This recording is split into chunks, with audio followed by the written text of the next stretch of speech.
Okay so viewers, इस वक्त मैं मौजूद हूँ शिगर फोर्ट के बाहर। और शिगर फोर्ट का जो बाहर है ये सारा फोर्ट है। अभी मैं एंटर भी होता हूँ और चेक करें, मैं आपको दिखाना चाह रहा था ये वाटर फ्लो जो है ऊपर से, ये भी सारा ग्लेशियर का पानी है, पहाड़ से बह के नीचे जा रहा है। ओके सो व्यूअर्स, अब अंदर चलते हैं। काफ़ी वार्म वेलकमिंग एटीट्यूड था इन गार्ड्स का और स्टाफ का। ये सारे बल्ती बोलते हैं, स्कर्दू में जितने भी हैं वो मोस्टली बल्ती स्पीकिंग है, और खुंजा में मोस्टली ब्रुशस्की बोलने वाले लोग हैं। यहाँ से आपने रजिस्टर करना खुद को, आपका नंबर, आपका नाम, और उसके बाद आप टिकट परचेज़ करते हो। रजिस्टर करने का मकसद ये है कि अगर आप कुछ अपना भूल जाते हो, बिलोंगिंग्स वगैरह, तो ये आपको कांटेक्ट करके वापस कर देते हैं। यही मुझे बता रहे थे कि कोई साहब अपना यहाँ पे वॉलेट भूल गए थे, फिर इन्होंने उनसे रब्ता किया और वापस दिया। 5000 ईच है अगर आप पाकिस्तानी टूरिस्ट हैं, और अगर आप फॉरेनर हैं तो आई थिंक 900 ईच है, if I am not mistaken. इस टिकट में इंक्लूडेड होता है, साथ में गाइड भी हैं, और गाइड काफ़ी उनका भी अच्छा एटीट्यूड होता है थ्रू आउट द टूर, लेकिन ही नोज़ अबाउट कैसल या फोर्ट कह लें। इसकी जो हिस्ट्री है अमाचा डायनेस्टी की, या पॉलिटिकली क्या हिस्ट्री रही है, उस बारे में मैंने रिसर्च गैदर की है, जो कि मैं आपको थ्रू आउट दिस वीडियो बताऊंगा या बताने की कोशिश करूंगा। इसलिए मैंने इनको साइलेंट कर दिया है, और I will try to share details with you. 17वीं सदी में शिगर के अमाचा ख़ानदान ने बनवाया था इसको, और ये किला दोबारा से रिस्टोर किया गया था आगा खान कल्चरल सर्विस पाकिस्तान से, और कुछ फॉरेन कंट्रीज़ ने भी उसमें एड की थी इसकी रिस्टोरेशन या इसकी बहाली के लिए, और इसको म्यूज़ियम की शक्ल दे दी गई थी। 2003 से ऑनवर्ड्स ये दोबारा से रीओपन है। अब इसका कुछ हिस्सा सेरीना ग्रुप ऑफ होटल्स ने इंतज़ाम संभाला हुआ है, और वहाँ पर आप रह भी सकते हैं। वीडियो के एंड पर आप देखेंगे होटल का हिस्सा भी। शिगर फोर्ट को 400 साल पहले बनाया गया था। अमाचा फैमिली या अमाचा डायनेस्टी या इस पे रूल करती थी। जैसे आप देख सकते हैं काफ़ी बड़े साइज़ का पत्थर है या चट्टान है, इसलिए इसको फोंग खर भी कहा जाता है। फोंग खर मतलब पैलेस ऑन दी रॉक, यानी पत्थर पे बना हुआ किला। फोंग कहते हैं पत्थर को, और खर कहते हैं किले को। इस किले को देखने के बाद दो चीज़ें इंसान के जहन में आती हैं। एक कि यहाँ के लोग किस कदर मेहनती थे। सेकेंडली, ऊंचाई पर बनाने की रीज़न ये थी कि जितना ऊंचाई पर होगा उतना कॉम्प्लिकेटेड है रसाई हासिल करना रॉयल फैमिली तक अटैक करने के लिए।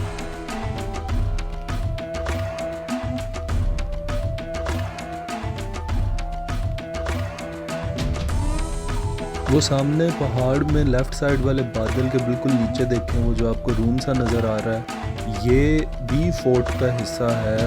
और जब भी अटैक होता था तो राजा साहब अपनी ख़ानदान के साथ और चंद सेफ्टी या गार्ड्स के साथ उधर ऊपर मूव कर जाया करते थे।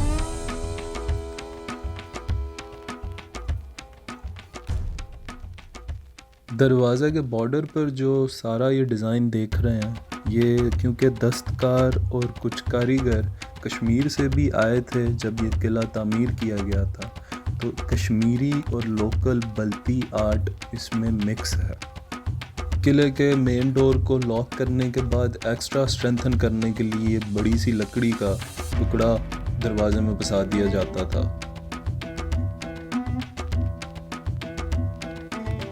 पहले यहाँ पर स्टेयर्स नहीं थी, लेकिन जब रिस्टोर किया गया तो ये वुडन स्टेयर्स इंस्टॉल कर दी गई। पहले यहाँ पे पत्थरों से ही सीढ़ियाँ बनाई गई थी, क्योंकि उनसे चढ़ना मुश्किल था। लिहाजा जब रिस्टोर किया गया म्यूज़ियम में टूरिस्ट्स के लिए आसानी के लिए ये सीढ़ियाँ इंस्टॉल कर दी गई। इसकी दीवारों में जो लकड़ी है अभी भी कुछ 400 साल पुरानी है। किले की सीलिंग में जिस तरफ भी आप नज़र दौड़ाएंगे आपको इसी तरह की कुंदाकारी नज़र आएगी। ये जो ऊपर साइंस देख रहे हैं ये मुख्तलिफ मज़ाहिब को रिप्रेजेंट कर रहे हैं। ये नक्शकारी कौन सा नक्श किस मज़हब को डेमॉन्स्ट्रेट करता है ये गूगल से आज के दिन में हम कंपेयर करके देख सकते हैं।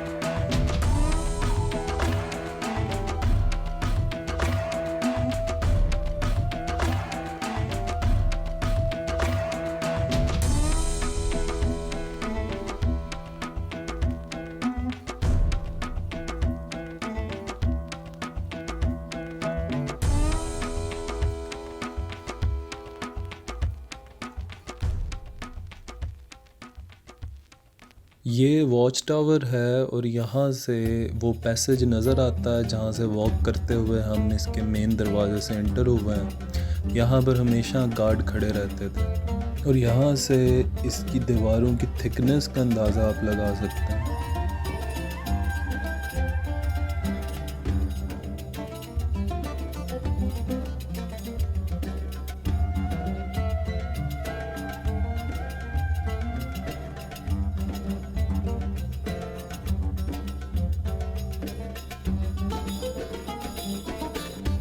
हमारे गाइड साहब बता रहे हैं कि ये पिलर और इतना हिस्सा 400 साल पुराना वैसे ही मौजूद है, इसको रिस्टोर नहीं किया गया बल्कि बाकी के हिस्से को प्रिजर्व किया गया। ये तब से ही सॉलिड खड़ा है। आप देख सकते हैं दोबारा से दरवाज़ों के बॉर्डर पे नक्शकारी आपको देखने को मिलेगी और मुझे हर जगह से सर बचा के गुजरना पड़ रहा था क्योंकि दरवाज़े यहाँ पे इतने ऊंचे नहीं हैं। ये है रॉयल कोर्ट या किंग्स कोर्ट। यहाँ पे राजा साहब बैठा करते थे, अपने जो भी स्टेट अफेयर्स हैं, जो भी पॉलिटिकल सोशल इश्यूज़, सब कुछ डोमेस्टिक यहाँ पर डिस्कस किए जाते थे और उनके दरबार में या उर्दू में दरबार कह सकते हैं इसको, और जितने भी वज़रा थे वो उनको यहाँ पे मीटिंग में ज्वाइन करते थे। अब ये गाइड साहब बता रहे हैं कि दरवाज़े का साइज़ छोटा रखने का एक मकसद ये भी है कि कोई अटैकर अगर आएगा अटैक करने तो वो जैसे ही सर नीचे करेगा गुज़रने के लिए तो उसका फ़ौरन सर काट दिया जाएगा।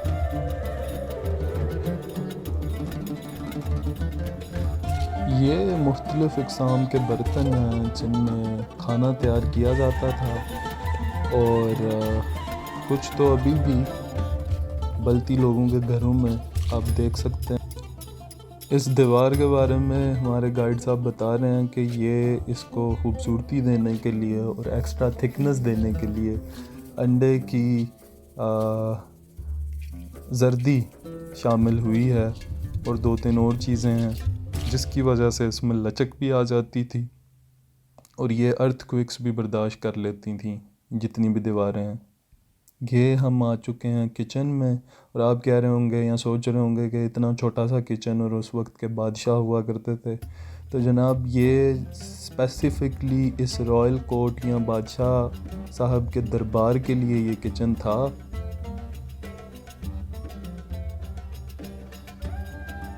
ये है ज्वेलरी, मुख्तलिफ़ किस्म के ऑर्नामेंट्स जो सेव किए गए थे या प्रिज़र्व किए गए हैं।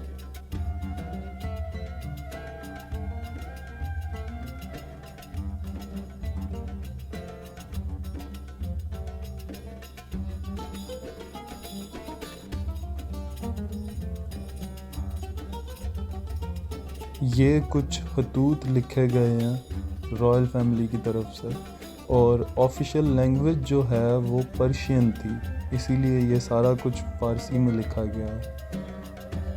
ये लेफ़्ट साइड पे राइट साइड पे ये दोनों खतूत हैं और इससे आगे जो आपको अभी नज़र आएगा उसमें किसी किस्म का रिकॉर्ड रखा गया है किसी चीज़ की यादहानी के तौर पे। ये पत्थर का बाउल है और यूजुअली जो मटन या बीफ करी होती है, या इस इलाके में याक हमारी तरफ बीफ की तरह का है, उनकी तरफ याक कहते हैं, वो इसमें सर्व होता है। आने वाली वीडियोस में आप देखेंगे कि मैंने भी याक ट्राई किया था, तो अभी तक ये लोग इसी तरह के बर्तन में आपको सर्व करते हैं। इसमें ये काफ़ी गर्म रहता है क्योंकि ये पत्थर का है।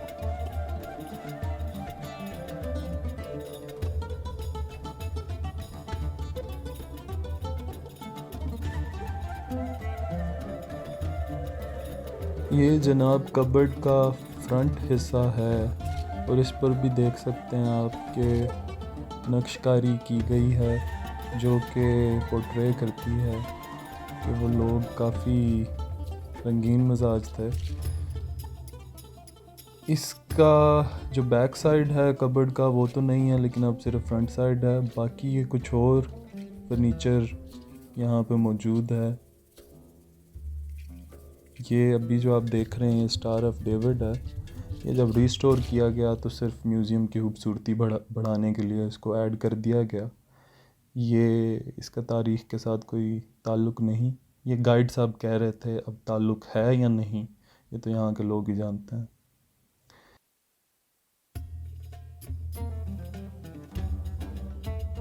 गुल्ली डंडा यहाँ पे खेला जाता है। ये वो स्टिक पोलो के लिए।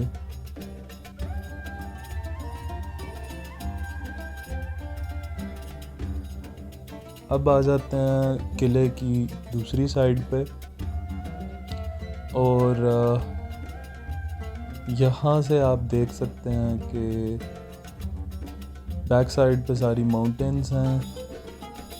एक साइड पे स्ट्रीम या नदी बह रही है, नदी के साथ साथ रास्ता है, वहाँ से आप एंटर होते हो और एंटर होके फिर मज़ीद आप सीढ़ियाँ चढ़ के ऊपर आते हैं। और उस दौर में आप अंदाज़ा कर सकते हो कि कितना सिक्योर होगा, कि ना तो तब उस तरह से टेक्नोलॉजी थी, ना गाड़ियाँ थी, ना ही कोई इंटरनेट की सहूलत थी, और यहाँ शाम 5 बजे तक गुप्त अंधेरा हो जाता, कुछ नज़र नहीं आता। यहाँ पे जो दूसरी साइड आप सामने वाली बिल्डिंग देख रहे हैं वो अब सरीना होटल के पास है, और राइट साइड पे ये मस्जिद है।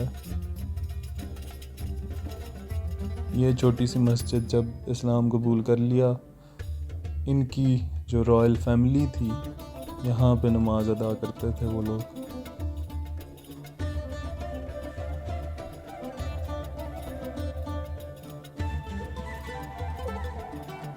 ये पैलेस का वो हिस्सा है जहाँ पे किंग साहब का बेडरूम और बाकी के रॉयल ख़ानदान के रूम्स वगैरह होते थे, जिनको रिस्टोर करने के बाद सरीना ने टेक ओवर कर लिया। And it was a lucky day के रूम को मेकअप किया जा रहा था, जिसकी वजह से हमने भी विज़िट कर लिया और अब आपको भी करवाते हैं। अगेन आप देख सकते हैं छोटा सा डोर और छोटी सी ही कॉरिडोर। यहाँ से सर बचा के मैं अंदर गुजरा हूँ, और ये जो जहाँ मैं एंटर हो रहा हूँ ये रॉयल स्वीट है। ये जो छोटा सा रूम है ये किंग साहब की मेड यहाँ हुआ करती थी, और अब जो है इसको रॉयल स्वीट में बदल दिया गया है।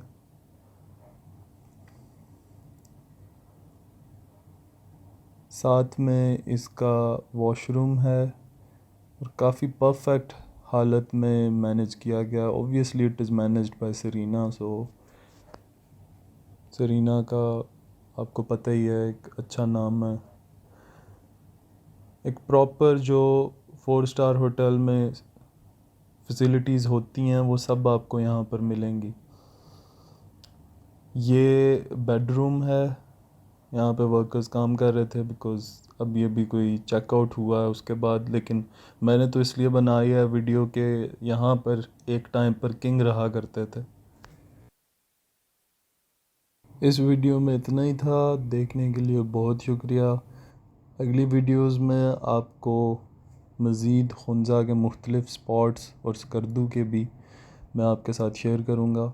तब तक जुड़े रहें। अल्लाह हाफ़िज़।